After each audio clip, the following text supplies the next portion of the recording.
Oke, kita mulai. Assalamualaikum warahmatullahi wabarakatuh. Warahmatullahi wabarakatuh. Alhamdulillah, pada pertemuan kedua untuk mata kuliah statistik pendidikan di TP. Coba yang lain di mute anunya deh ya. Kalau belum merah.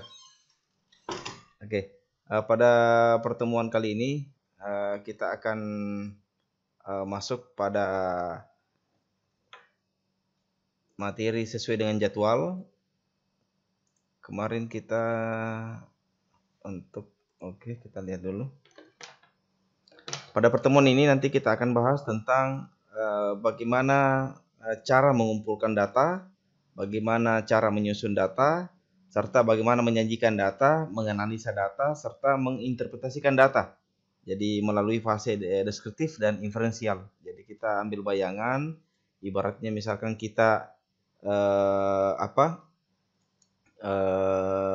melakukan sebuah penelitian. Jadi itu dimulai dari bagaimana kita menyediakan dulu instrumennya, setelah itu kita turun ke lapangan.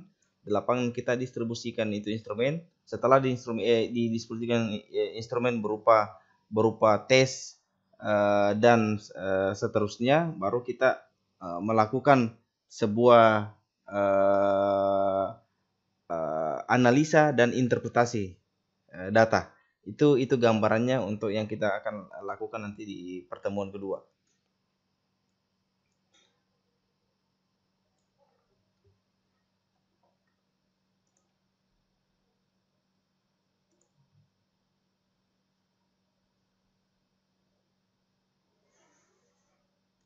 Oke.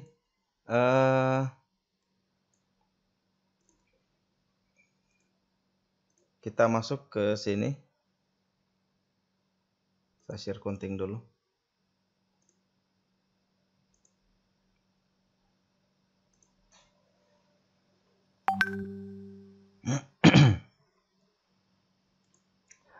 Oke.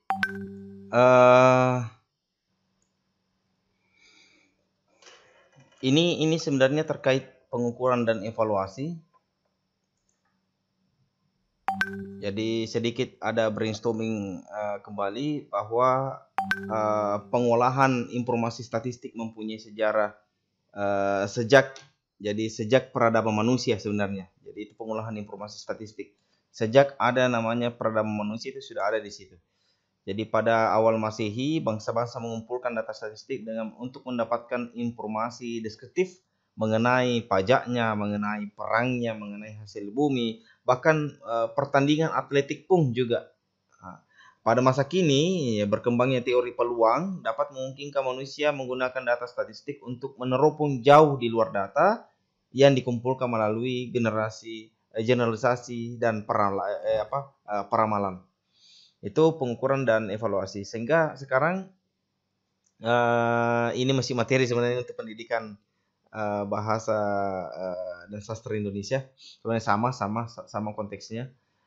Mengapa perlu kita melakukan statistik di konteks prodinya? Kita ingin melakukan penilaian. Yang pertama, pasti untuk sarana skripsi, karena skripsinya pasti akan melalui tahapan tahapan statistik, serta juga ada perlu pengolahan data. Jadi data-datanya nanti itu pasti akan melalui data statistik. Ini kemarin sebagai konsep dasar bahwa statistik sebagai ilmu penunjang itu disebut statistika, statistik sebagai data pengamatan berwujud angka, statistik sebagai atribut kuantitatif dari sampel. Ini konsep statistik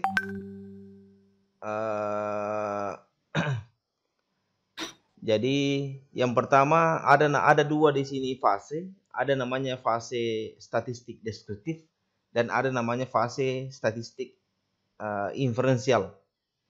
Jadi ini fasenya.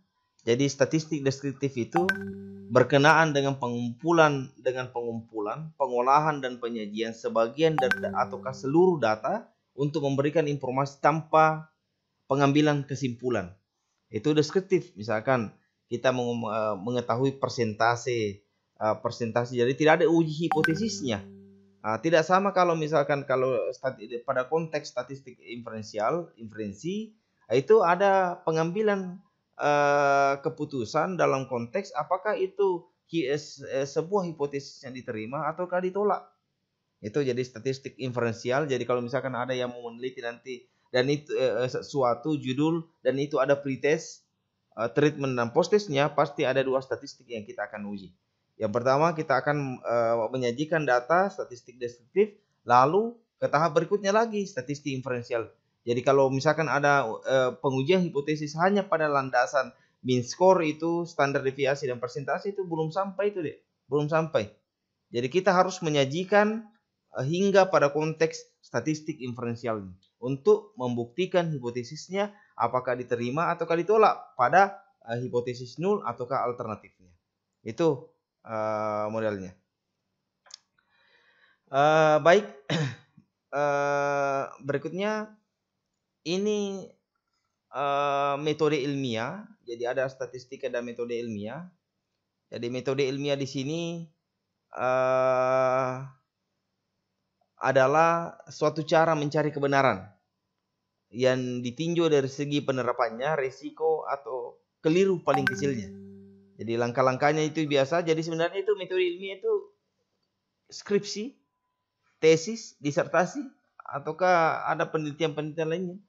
Jadi kalau hanya misalkan mengumpulkan apa saja bahan bacaan baru apa, itu bukan metode ilmiah. Jadi langkah-langkah dalam metode ilmiah itu pertama ada rumusan masalahnya, berikutnya ada landasan teorinya yang dikemukakan pada studi literatur di bab 2 biasanya, dan berikutnya ada membuat dugaan-dugaan ataukah pertanyaan ataukah hipotesis. Biasanya dilengkapkan misalkan penggunaan gambar dapat meningkatkan apanya siswa ataukah penggunaan gambar tidak dapat meningkatkan apanya siswa. Setelah itu, dugaan-dugaan ini yang kita akan uji coba, kita lakukan tes berdasarkan sifatnya. Kita mengumpulkan dan mengolah data, kita menguji hipotesis dan menjawab pertanyaannya dengan bantuan itu tadi peran statistika. Di mana perannya di sini? Ada 5. Perannya pada konteks instrumennya, ada uji cobanya di situ. Berikutnya pada konteks sampelnya, di situ ada statistika di situ muncul. Sifat datanya juga, apakah data kualitatif, data kuantitatif. Berikutnya variabelnya pun juga ada, dan metode analisanya. Disitulah statistik main. Biasanya di bab 3 semua ini. Berikutnya kita ambillah kesimpulan. Itu biasanya dalam konteks statistiknya.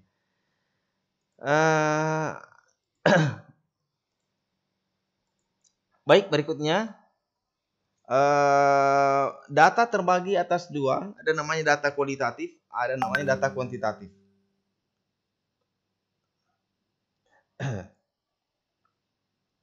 Data kualitatif ini jadi berbeda ya dari ada kuanti. Di sini data yang dinyatakan dalam bentuk bukan angka, itu kualitatif. Jadi bukan angka sebagaimana yang saya jelaskan yang kemarin ya. Kalau data kuantitatif itu dari kuanti pasti banyak memang angka orang. Misalkan tadi misalnya ada tes dan seterusnya, itu pasti anunya.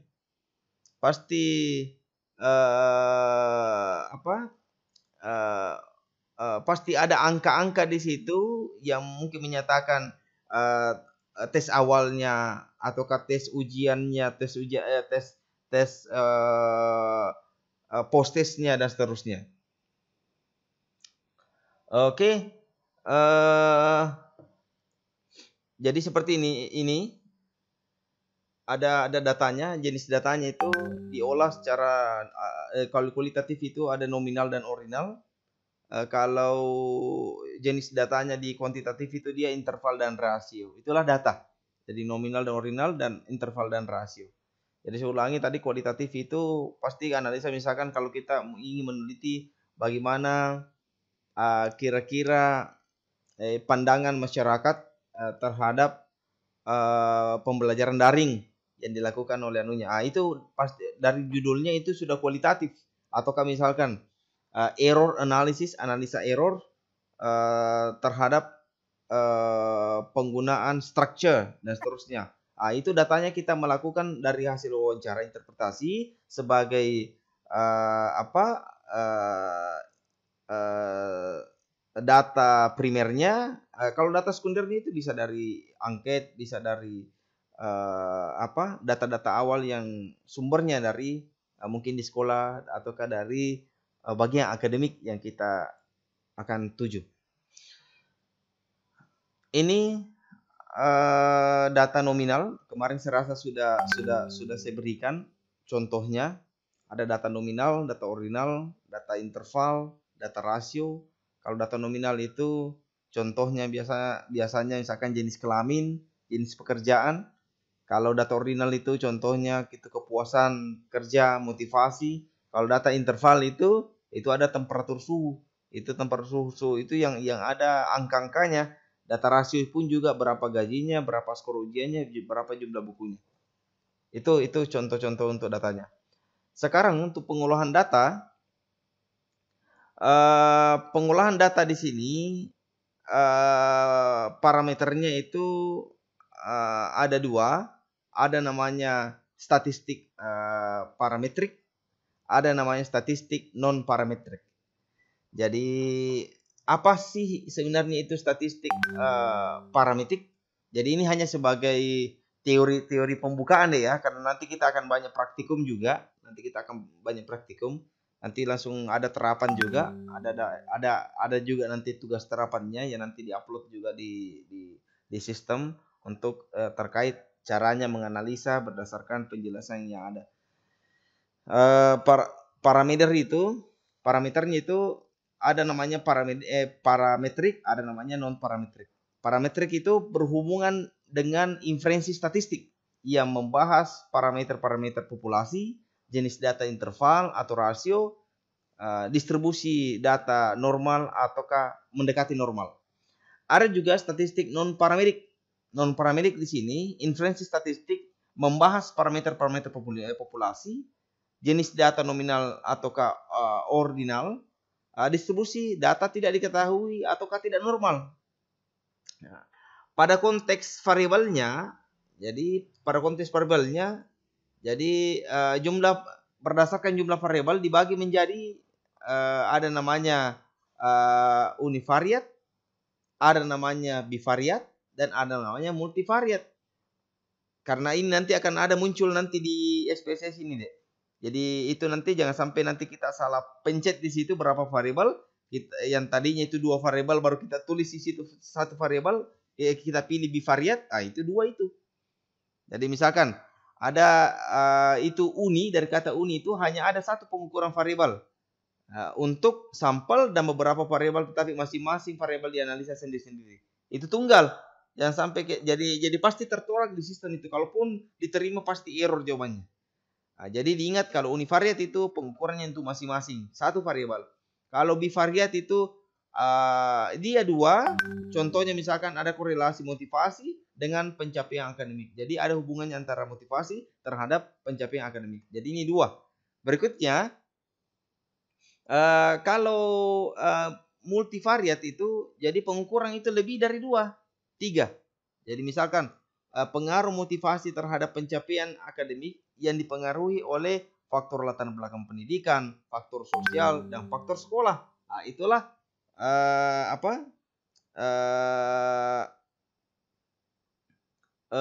untuk multivariat. Jadi seperti itu. Oke. Berikutnya ini contoh tabel. Jadi misalkan tadi tabel ini contoh, jadi ini hanya penyajian data deh ya, penyajian data.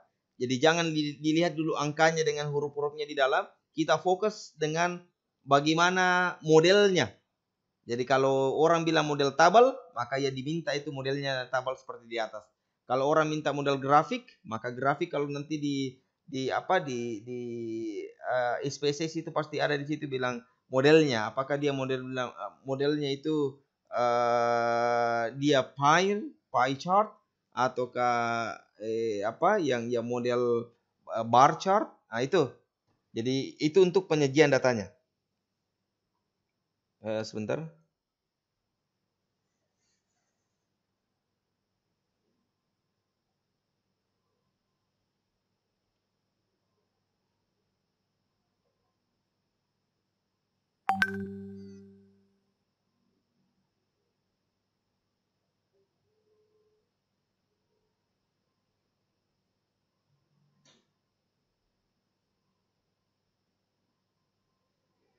Oke.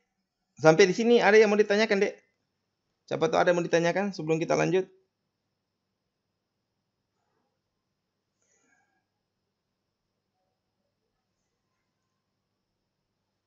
Siapa tahu ada yang mau ditanyakan, Dek? Silakan.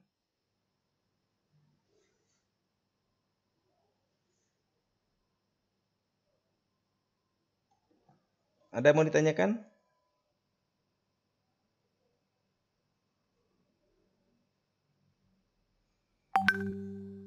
Oke, kita lanjut. Ini untuk tabel.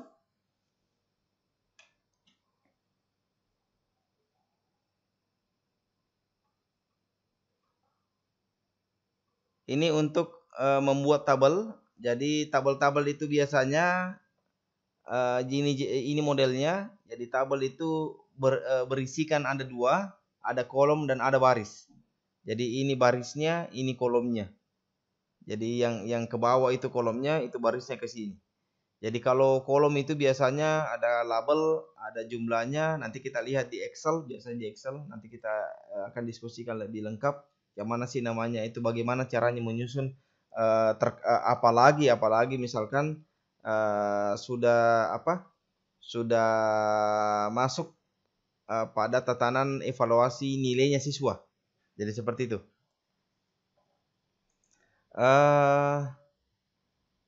Ini membuat grafik. Jadi jenis grafik itu ada namanya bar, ada line, ada pie, ada interaktif. Itu interaktif yang kayak ada nanti kayak kalau di SPSS itu tinggal kita saja. Seperti itu.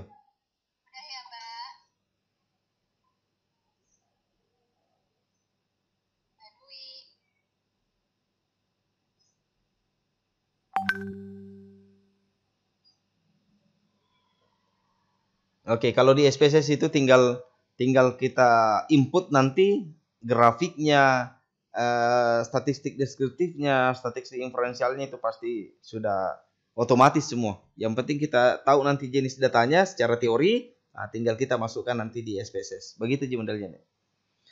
Jadi nanti kalau di SPSS itu ada nanti contohnya. Jadi biasanya itu penyajian jenis grafik itu ada pada tataran statistik deskriptif. Misalkan bagaimana minnya, bagaimana mediannya, bagaimana persentasenya. Itu pasti ada di statistik deskriptif. Itu biasanya. Jadi ini grafik tujuannya sebenarnya memberikan informasi dengan benar, cepat, tetapi tidak rinci. Dia hanya memberikan sajian secara visual, tidak sama kalau tabel. Kalau tabel itu dia berikan secara intinya seperti ini. Itu. Ini jenis-jenisnya. Ini tadi kalau interaktif ada jenis seperti ini. Ada bar, ada line, ada pie, dan ada interaktif. Ini kalau nanti di SPSS akan muncul seperti ini. Ini untuk frekuensi. Jadi untuk frekuensi, sebentar dulu.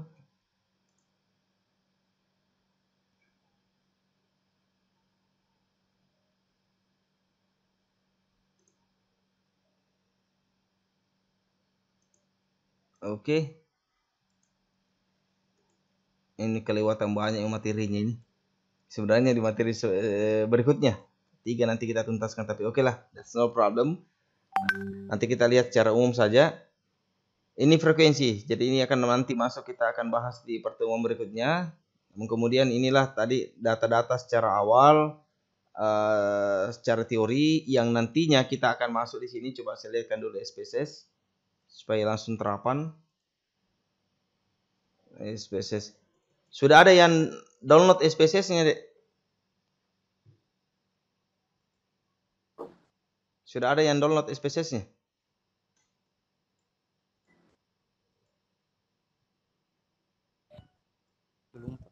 Belum ada yang download? Belum, Pak. Kenapa belum di-download?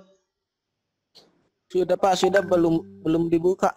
Oh, silakan diinstal ini karena nanti ada tugas nanti masuk via SPSS itu. Pak, SPSS 21 bisa, Pak? Terserah. Kan sama aja semua itu, tampilannya yang beda.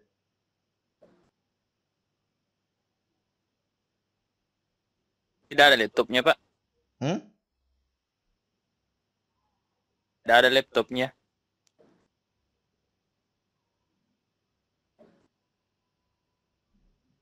Tidak ada laptop?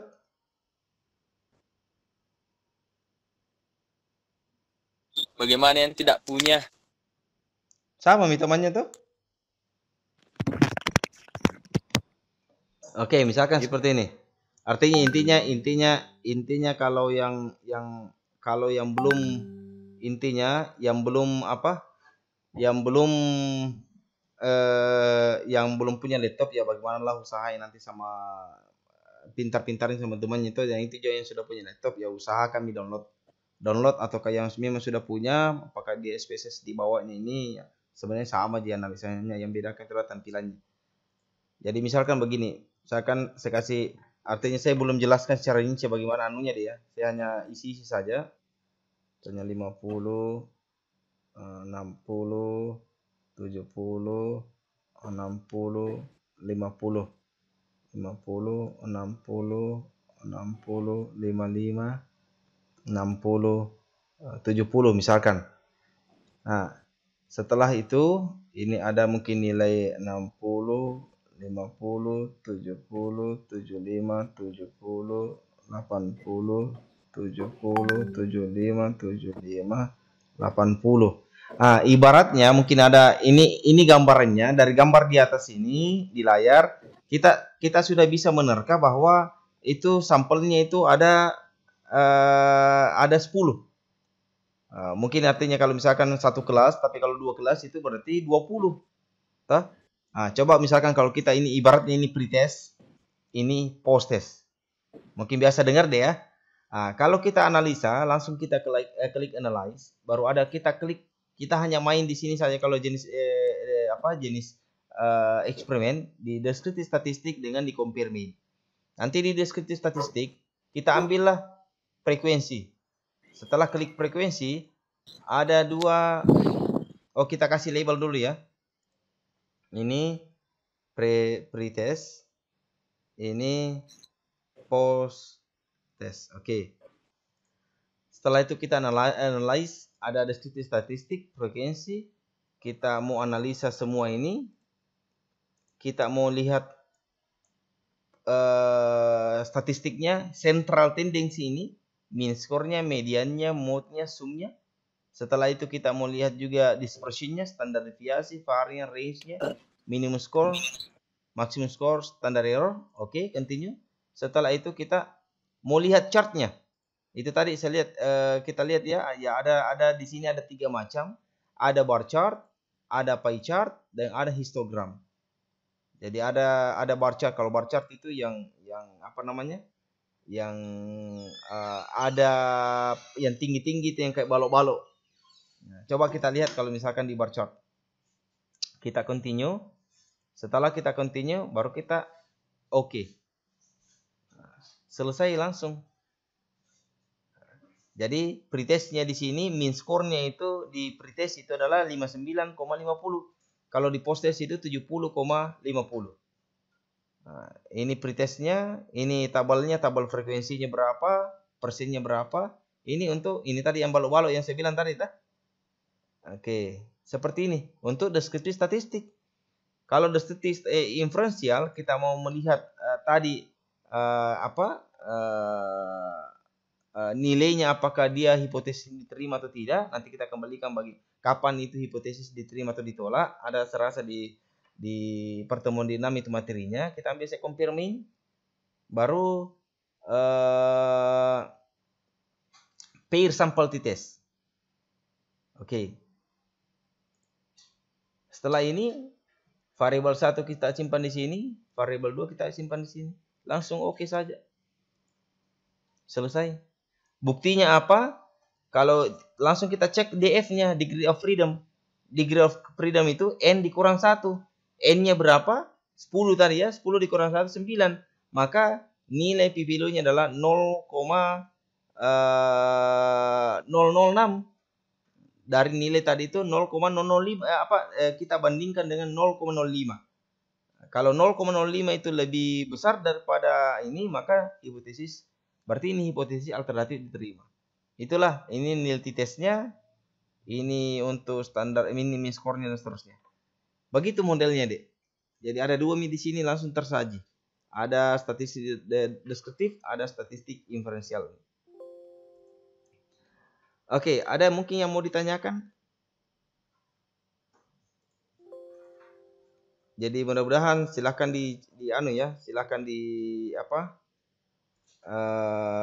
silahkan di download sendiri dan diinstal sendiri, dan itu akan penting itu SPSS-nya. Penting sekali itu SPSS-nya. Atau kemudian nanti bisa untuk kita aplikasikan pada proses penelitian. Jadi ini bukan hanya dipakai pada S1 saja, tetapi S2, S3 juga dipakai ini SPSS. Ini bagus sekali, akurat, dan memudahkan untuk peneliti mengambil data di lapangan. Jadi dia langsung olah, apalagi kalau misalkan kita sudah simpan data sumber di Excel, baru kita setelah di Excel kita pindahkan di SPSS untuk segera dikelola. Itu enak sekali. Oke, ada yang mau ditanyakan? Silakan, Dek. Kalau ada yang mau ditanyakan. Jadi paling tidak pertemuan pertama, kedua, ketiga itu semacam teori penguatan. Paling tidak ada dasar nanti untuk masuk, untuk memahami lebih awal, baru nanti ada lebih memudahkan nanti pada proses analisa berbasis SPSS. Ada yang mau ditanyakan, Dek? Silakan mungkin. Kalau ada yang mau ditanyakan.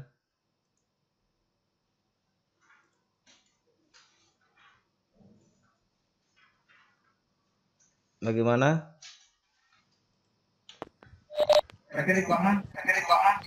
Siapa tahu ada yang mau ditanyakan?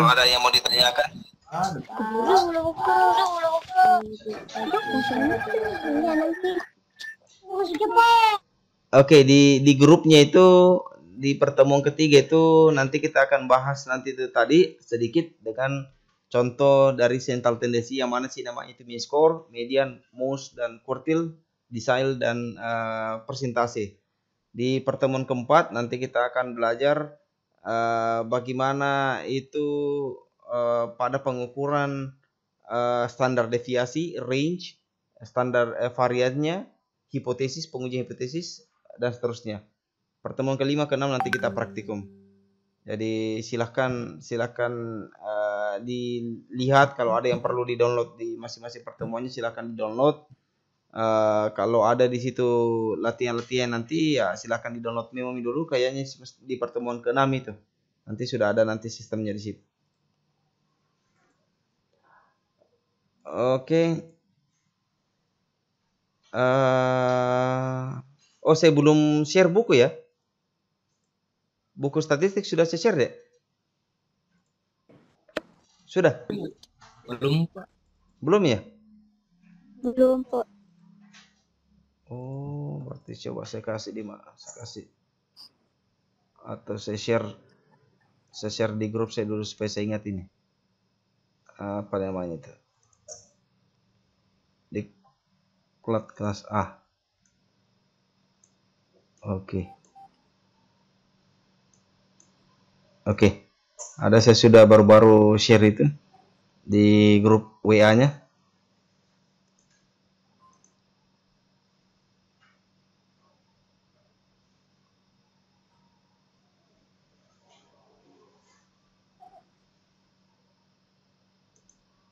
Ada di grup WA-nya itu dia. Baru. Oke, itu materi penguatannya. Nanti bisa kita pelajari itu karena agak panjang kalau saya mau pelajari itu. Kalau kita nanti sama-sama jadi nanti di sini sudah ada nih jenis-jenis statistiknya. Ada contohnya kalau one sample t-test, ada independent sample t-test, ada peer t-test, ada one way nova. Ada juga untuk uji korelasi, ada korelasi sederhana dan ada ganda. Jadi nanti kita akan coba tes, artinya minimal mungkin secara waktu kita tidak bisa terlalu selesaikan ini semua, namun kemudian nanti kita secara praktikum nanti cari kasus masing-masing, baru kita akan diskusikan secara detail bagaimana cara pengujian hipotesis ataukah analisa secara statistiknya melakukan dengan menggunakan SPSS ataukah aplikasi-aplikasi yang lainnya. Seperti kemarin aplikasi apa ini? Yang MATLAB ya, MATLAB 19 bisa. Oke. Ada yang mau ditanyakan? Oke, Dek. Silakan. Siapa tahu ada yang mau ditanyakan? Atau mungkin ada yang kurang jelas terkait penjelasan saya, silahkan ditanyakan.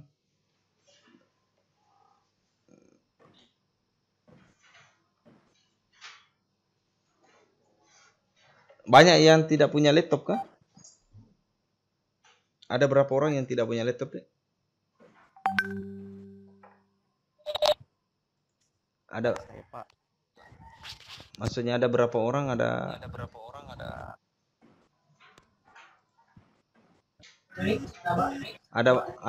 Ada banyak yang tidak punya laptop, kah? Enggak mungkin, Pak.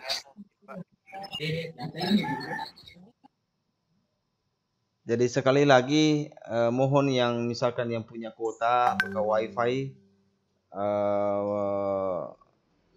bisa di-download memang itu aplikasinya yang SPSS itu. Kalau misalkan belum punya, kalau yang sudah punya ya tidak apa-apa. Kalau misalkan dia masih dibawanya yang SPSS 21, 22 enggak apa-apa. Sama aja itu, dia sama isinya. Sama aja, yang bedakan itu hanya tampilannya saja dengan model penyajian datanya. Isinya sama, tapi model penyajian datanya itu akan beda, mungkin beda dengan SPSS yang baru sekarang. Oke deh ya. Mungkin sampai di sini saja pertemuan kita pada hari ini. Tadi modulnya tadi itu silakan dipelajari. Di situ ada tuntutan. Coba saya lihat. Di situ sudah ada materi bagaimana caranya menggunakan dengan SPSS. Jelas di situ, Dek. Jelas. Ada contohnya di situ, misalnya kasusnya seperti ini, maka langkah pertama yang kita tulis itu seperti ini. Seperti itu.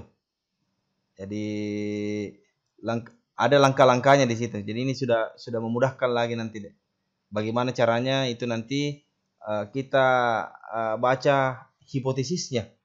Jadi hipotesis ada yang dibilang di sini jika T hitung lebih besar dari tabel maka hipotesis 0 diterima. Jika T hitung lebih dan seterusnya. Jadi begitu. Jadi sudah lengkap di situ nanti, deh.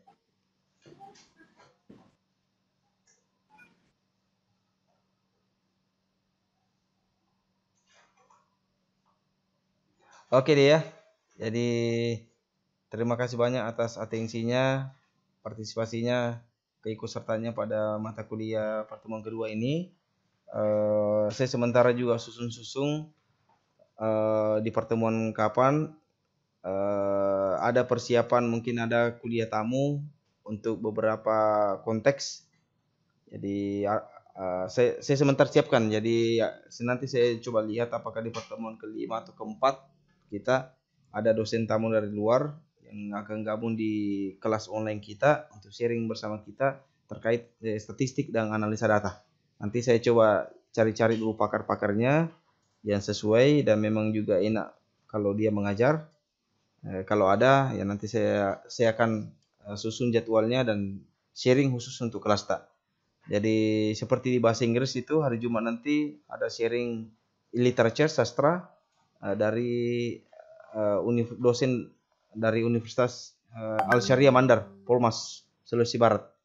Kalau yang bahasa Inggris di nanti ini di FISIP, rencana ini di pertemuan keempat itu saya akan undang bule dari Jerman dan Filipina untuk bergabung di kelasnya.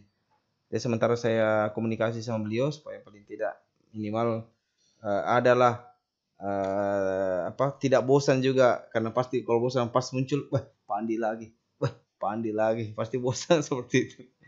Oke deh ya, terima kasih banyak atas semangatnya untuk tetap belajar. Jadi walaupun kita kerja mau di sawah itu enaknya online, mau di sawah sementara mungkin mak galungi online terus sambil duduk-duduk di rumah-rumah sawahnya. Ada juga mungkin sambil petik cengkih di atas pohon. Ya, itulah enaknya kalau online. Biar di mana. Okay, thank you so much for this time. See you next meeting. Fastabiqul khairat. Assalamualaikum warahmatullahi wabarakatuh. Waalaikumsalam. Waalaikumsalam warahmatullahi